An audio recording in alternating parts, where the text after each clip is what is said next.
Nelson in studio with us. Dave, sorry to hear about the passing of your father, but my goodness, it must have been something to see all the family there. Yeah, I forget the total number as far as grandchildren and great grandchildren, but it's a big, big number. Yeah, Yeah, I saw the and, number. It was big. Yes, so it's heck of a way to get together, as people probably have experienced in their lives that are listening now. But it was nice.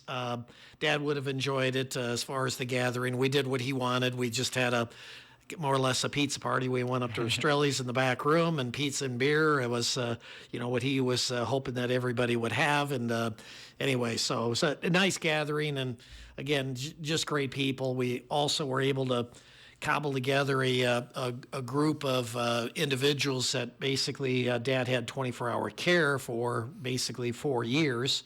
And a whole bunch of people. A lot of the ladies that were the helpers, as far as in that regard, were at the party as well. So it's a big gathering, and played a lot of Roy Orbison music on as a little tribute to Dad. That was one of his favorites, and so we had a great time. Ate a lot of pizza, and had some time to get together with people I haven't seen in quite some time. So yeah, it was a nice gathering. Leaving quite a legacy, and I'm sure he was very proud of all of his children, grandchildren, and great grandchildren. I think so. I shared with a particular grandchild, and I would so she was the first great grandchild to be real serious about sports. And Dad, our family, would kind of, I don't want to say nuts about sports, but that would probably be pretty accurate. Yeah.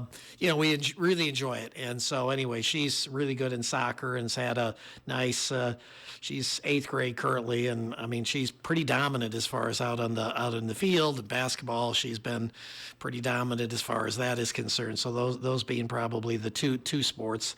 But anyway, I would go past, and this is the last year or two, and Dad would, middle of the week, the end of the week, he was kind of losing, feel as far as for, what day of the week and what time of the day and et cetera, that type of stuff. So I'd walk in and, Sophie played today? No, Dad, it's noon. She's in school, something like that. And I'd never say that to him, but no, she played yesterday, and I'd kind of recap and whatever. And he always liked to hear as far as, what did she do and what have you.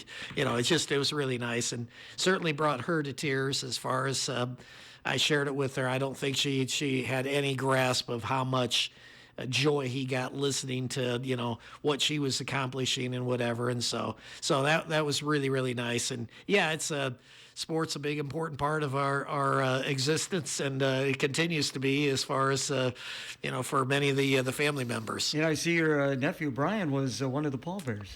He came back. It was with his schedule as far as trying to recruit. He told my sons, he spent a lot of time chatting with them, and I went through again the numbers as far as budgeting, as far as recruiting budget that he has versus any other places. It's kind of interesting. So those that don't know, in college sports now, they can be paid, and so he coaches at South Dakota State, and so relatively small school. I guess it's a D1, but a smaller D1. And said, "What's your budget as far as this year?" And he said $300,000. And last year was $65,000, so he got a huge increase. But he said, just put things in perspective. You and I, it's $1.2 million. So I get $300,000. They've got $1.2 million that they can spend. I said, I know BYU is one of the biggest as far as last year, as far as what they have as far as a budget. And what is it currently? And he says it's a little over $20 million. Yeah. And I was listening to Dan Patrick last night, and they were talking about this.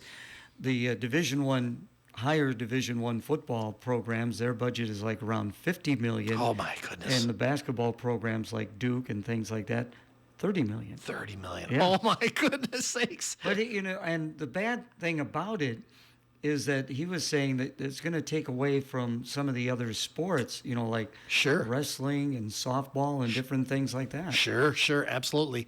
Somebody brought up last year to me and said, okay, Now, Iowa men had a pretty good season this year, but we were talking Iowa sports. And they said, well, what about Jan as far as coaching the women? The gym is packed as far as it's a sellout every game. The Iowa men, it's not. Bottom line, what's going to happen as far as there? Will she get more money than the men's basketball? I mean, how's that going to be handled? And so it's just wild. I mean, it's just crazy. And again, I'm a small school. Even you and I at 1.2 million. I mean, how can they compete as far as with some of these other programs? And so Brian, one of his best players, this is now 2 years ago as far as when it took place, not one of his best player departed as far as at South Dakota State and went out and played for Brian's old coach out at in Omaha, the Blue Jays. Creighton, thank you. And so anyway, I forget what they paid, but it was something like $500,000. I mean, that he got as far as transferred over there. So, and he obviously didn't have the budget. So it's going to be stressful. He said, I don't look at the big programs anymore as far as, comparisons. He said, right now, my comparison is you and I. So we've got 300, they've got 1.2 million.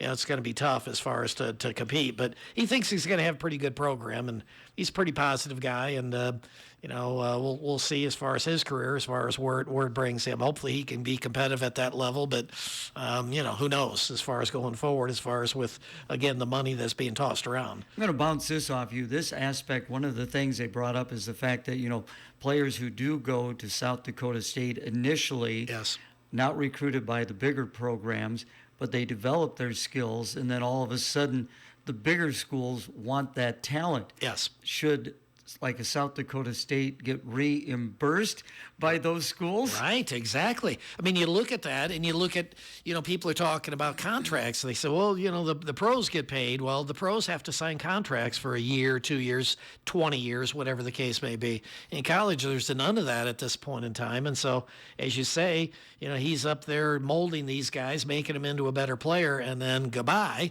And again, from the kids' perspective, you can't really blame them as far as, many of these guys aren't going to be playing in the NBA as far as in making the big bucks there. So they if they can pick up $500,000 in college sports, I mean, you can't blame them. But yeah, I'm sure he would like to see some reimbursement on some of that type of stuff. Not just he, all these, what's the term that they use, the small D1s or whatever, the mid-levels or whatever. There's just different mid-majors. There's what I'm looking for. Yeah, and it's true. I mean, again, how do you compete? I don't know what Iowa's budget is as far as the men's basketball, but I bet it's a pretty nice number. So, and I'm not mad about that. Don't get me wrong. It's just, it's a situation of it's tough to compete as far as money talks. Before we take a break for the weather, something we've talked about on this program, I know you have dealt with some players in the NFL. Yes. And are you going to start getting interest from collegiate athletes about what you can provide them? Yeah, we've had a couple inquiries as far as in that regard, and it's the challenge for us. So we started in the NFL business as far as because we bought out a practice up in Dubuque, Iowa. This gentleman, unfortunately, at 44 years old, he had a liver transplant when he was young, and as he got older meaning 42, 43, the doc says, this, like you were told years ago, it's not going to last forever. You're going to need another transplant. So he was prepping as far as for that, doing all that he needed to do.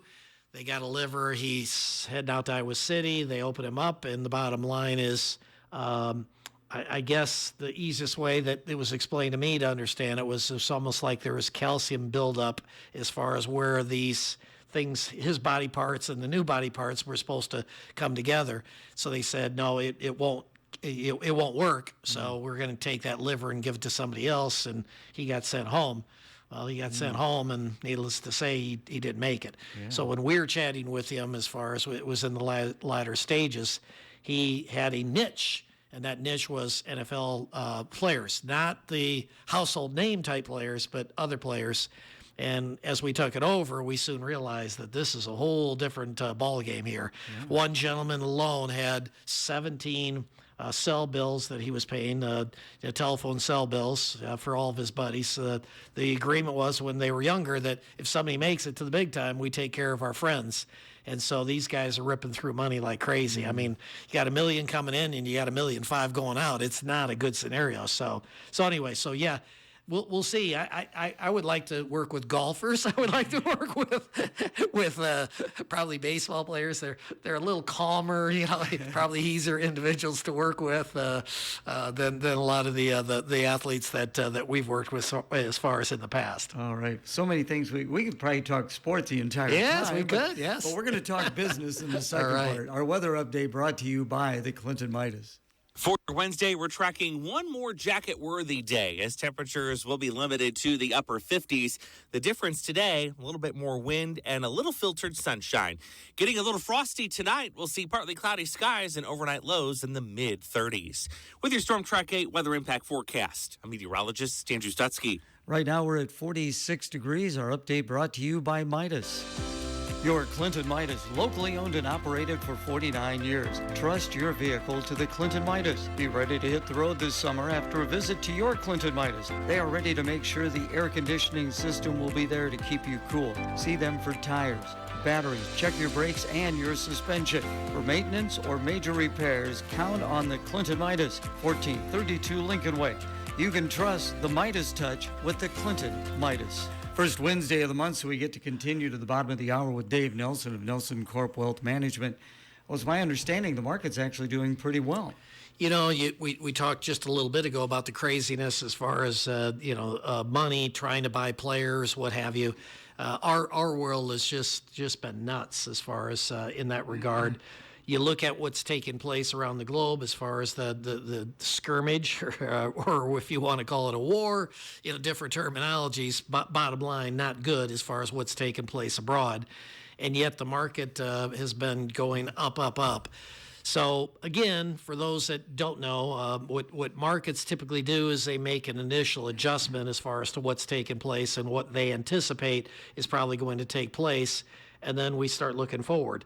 And so looking forward, what we see is that a lot of the U.S. corporations in particular are crushing their numbers as far as from the standpoint of earnings. And the earnings are coming through much better than what people were anticipating. And subsequently, the stock prices are taking off. Semiconductors, just one area. There's a product out there that buys, it's what's defined as an ETF. It's kind of like a mutual fund concept. Excuse me. And it just owns semiconductor stocks. And if you look at that over the last 3-4 years, it's just off the charts as far as the returns that have been made as far as there. So it's really interesting to see. I think this is probably going to continue for a period of time. There's more positives right now. Excuse me, the negatives pertaining to stocks and stock prices. But at some point, it's probably going to be a pretty nasty awakening as far as that's going to take place. And we'll do the best we can as far as to try to keep people in the loop of what we're seeing and what we're thinking in terms of, obviously, nobody can predict as far as what markets are going to do. But yeah, it's been a remarkable run over the last several years. And we had a pullback when the tariffs hit, and then we had a pullback as far as when this war started up.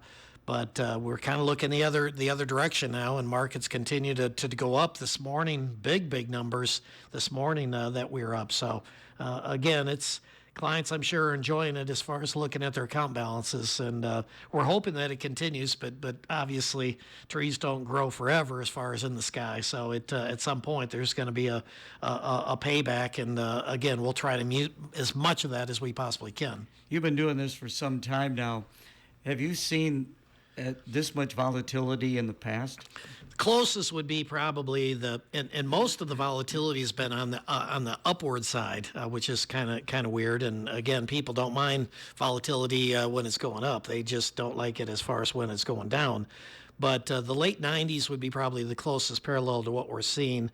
And that's the internet, the early stages, folks, of the internet. So the 95, 96, 97, things really start taking off. And you get to 97, 98, 99. I mean, things were flying. They're going up percents a day. And, we're seeing a lot of that as far as in recent times with a lot of these AI stocks. So those that don't know, that's artificial intelligence. That type of investments over the last several years has just been off the charts, going up. And again, not all these companies are going to make it. And that's the real challenge as far as trying to sort through who's going to make it and who's not going to make it. And oh, by the way, even the biggest names right now may not be in existence in 5 years. Shocking as far as to hear something like that. The Apples of the world, look at Apple stock over the last, say, 2 years. Really hasn't done a whole lot. I'm not saying, again, this we can't get into, giving individual advice, and I won't. But at the end of the day, it's just a good example of a company stock that's in comparison struggled over the last several years in comparison to a lot of these other more tech-driven and, again, supposedly more exciting as far as going forward type stocks. For the everyday guy, I mean, right now, what he's paying for gas, groceries and different things like that. Does that play into the markets at all? It does, and that's the major disagreement that's taken place now as far as when you talk to people pertaining to where's the market going to go. You can't ignore inflation, is what many people say. And you just referenced it as far as you look at gas prices, you look at grocery store prices. There's clearly inflation that's there.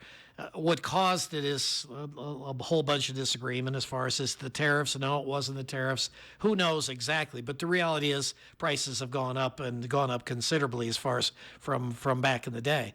The other side of the coin, as bizarre as this sounds, is that this is going to potentially basically could I should put it that way, a recession. So the recession is still a possibility. So you have inflation and you have a potential for a recession, and yet the markets continue to go up. So it's just it's nerve-wracking as far as to people like us. Warren Buffett has a great quote that be excited when other people are nervous and be nervous when other people are excited. And hate to say it, but again, most of the time that's the world that we exist in. And what we're dealing with right now is certainly something that falls under that category. The other reality is you look around the globe as far as where should I be investing, and U.S. stock prices are considerably higher than they are abroad, but the justification has been and continues to be, and maybe justifiably, that the technology stocks are doing so well, and there's such a large percentage of the U.S. stock market, so much more as far as technology is developed as far as in the United States versus abroad. So again, can you justify that? Maybe you can, maybe you can't.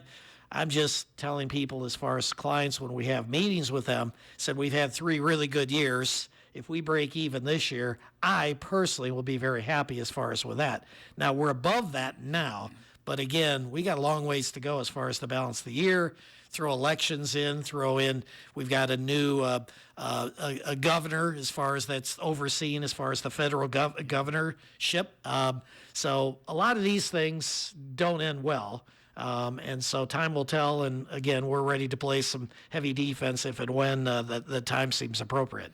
Yeah, I believe it's May 15th when Powell is being replaced, but I understand he's staying on. He's staying on as far as the board, which is really unusual as far as from that standpoint. They always have the right to stay on for a certain finite period of time after they're done. But generally speaking, the individuals in the past have walked away. I think again, you look at it, and this isn't a political statement, just my personal opinion, that I think it's to try to, in his opinion, buffer the White House and some of the statements that are being made and what have you. And I think wants to be somebody maybe on the other side to make arguments kind of the other direction most of the time. So I don't know. It's going to be really interesting. And clearly, I don't think these two gentlemen like each other. And maybe it's touche. I don't know. I don't know what to think of it. But overall, I mean, Trump put him in his position, but he doesn't like him and hasn't liked him now for a number of years. He wants lower rates. All presidents want lower rates. It helps stimulate the economy. It helps make their job easier. But then you have the fear of inflation. And so that's what he argues is that, inflation's probably a much bigger deal than what most people believe it to be. And time will tell as far as, you look over the next, 6 months, the next year or so, Are we going to have more inflation? Chances are we probably are, except in one area, and that area being AI. AI is trying to, one of the benefits of AI is hopefully at least, is to drive down prices. Again, what that translates into to get the prices lower usually is going to be employment. In other words, people are going to lose jobs. We're already seeing it as far as with some major corporations that have kicked out thousands of people, and the justification is that AI can do the job quicker, better, cheaper, whatever. And again, time will tell as far as whether that's the case or not. Go back to the 90s, we had the internet bubble that's going to change the world, and we saw that it did some positives, but it had some negatives as well. And this clearly is starting to, some of the negatives, if you look at it that way, as far as from individuals' livelihoods, it's creating some negative pushback. Again, visiting with Dave Nelson from NelsonCorp Wealth Management here into the final 4 minutes of the program. So what are we looking for over the summer months? We're not going away, are we, in May? Yeah, see, that for those that don't know, what Gary just brought up is sell in May and go away. And historically, that's been a pretty good move. And historically, that's been a really good move as far as when you have elections coming up, midterm elections. So you put the two together, it's pretty much arguing for that. We haven't taken we don't believe that right now that's the appropriate move. But you look forward, that certainly could be an appropriate move. History says that window there, the returns have actually been historically very low to negative, depending on the period of time and the year that you want to identify. But it's worth considering. It's worth looking at. We certainly are, and our tools that we look at past patterns say that we're going to be in a soft period here, not catastrophically soft, but nevertheless soft. And we'll run for the hills if and when it seems appropriate for our clients. Well, we're getting ready for baseball down at NelsonCorp Field, Yeah. and it's great that you took care of those naming rights. And I know you like to bring some of your clients down there every once in a while. Yeah, we have two events that are set up as far as for our clients that will be invited out, have a beer and a brat, have some fun as far as supporting the program. We're excited about it as far as, again, I don't know if you've been following now I'm drawing a blank on that. The figures that are up around town, the trolls. That's what I'm looking for. The trolls. Yeah. The trolls. So we were down at the ballpark at NelsonCorp Field, is listening to the gentleman from Denmark as far as talk about that as well. It's nice to see that beautiful facility utilized at in a significant way. And as you say, we write a check as far as we don't own it. Occasionally we have people that, apply like we own it. We don't own it, folks. We just write a check to throw our name up on the side of the building there. But it's such a great facility, and it's a great program. We love baseball. We'll bring clients down there, as you say. We'll have 400 people on two different events that we do. At least that's the numbers we've had in the past. And we want to support it. We want to support all the activities as far as in town here that we possibly can, and get some clients out and have some fun. And again, we got a lot to offer in this community, and we really encourage people to get out, spend a few dollars so that we can keep a lot of these programs as far as afloat as far as in our area. So when the team is struggling, so people don't come up to you and say, "Hey, Dave, what's going on with the ball club?" Yeah, that's right. We heard that the hot dogs are cold a couple different times. We've had people tell us that. The flag is ripped up. You need to change that. We're not in that business, folks. We're in the business of money management, and we're going to stay in our own backyard. But we're also very conscious of the needs in our community. Subsequently, we write a check because we want to keep this program the program and the facility afloat. So happy to do it, and we'll plan on continuing to do for many, many years. Always a pleasure to have you, and thanks so much, Dave. Thanks, Gary. Financial Focus is a production of NelsonCorp Wealth Management in Clinton and Davenport. The opinions voiced in this show are for general information only and are not intended to provide specific advice or recommendations for any individual. Any indices